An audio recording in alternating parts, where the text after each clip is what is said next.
नाज़रीन, चूंडके में हिंदू पंचायत पारां चोरी वापस न करण खिलाफ एहतजाज करे पुलिस खिलाफ नारेबाज़ी कई वई। वधीक तफ़सील ॿुधाए रहियो आहे जावेद अली गोपांग। हिन वक्त असां चूंडको जे दीवान माला में मौजूद आहियूं। गुज़रियल ॾींहुं दीवान बिरादरी जे घर मां नामालूम चोर चोरी करे फरार थी विया। उन हवाले सां दीवान बिरादरी सरपा एहतजाज बणियल आहिनि। अचो त इन्हनि खां पुछूं इन्हनि जो छा चवणु। असां सां ही काफ़ी सारा मसइला आहिनि। कॾहिं असांजो कोई ॿार अगवा कयो थो वञे, कॾहिं असांजी न्याणी असांजी पंहिंजो अगवा करे ज़बरदस्ती हुनजो मज़हब मटायो थो वञे। छा हिनजी इहा सज़ा आहे?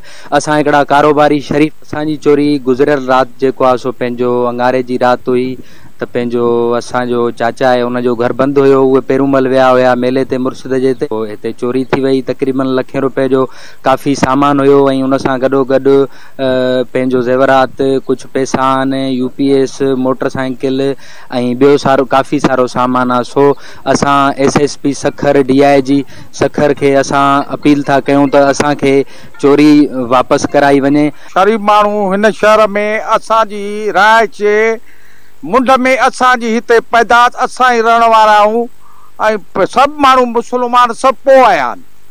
असांजो ॻोठ आहे, असांजी चोरी कई थी वञे, असां सां ई नाजाइज़ ज़ुल्म आहे।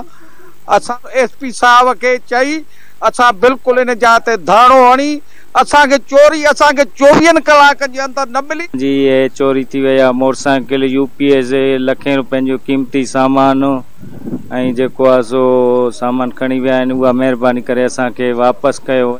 असां सां SP के DIG के कयूं था त मुतालबो असां हिंदुनि खे ग़रीब आहियूं, असांखे केरु ॿुधो नथो वञे, असांखे इहा चोरी वापसि कयो। न कान मिली आहे, चवनि था मिलंदी पाण ॾिसूं केॾी महिल थी मिले कॾहिं थी मिले। असांजो इहा त चोरी असांखे 24 कलाक में मिली वञे, जीअं माण्हुनि खे तहफ़्फ़ुज़ मिले, न त माण्हू हितां बाक़ी वञी रहिया आहिनि। इहे वेंदा लॾी। कैमरामैन अल्ताफ़ गोपांग सां गॾु जावेद गोपांग, धरती TV।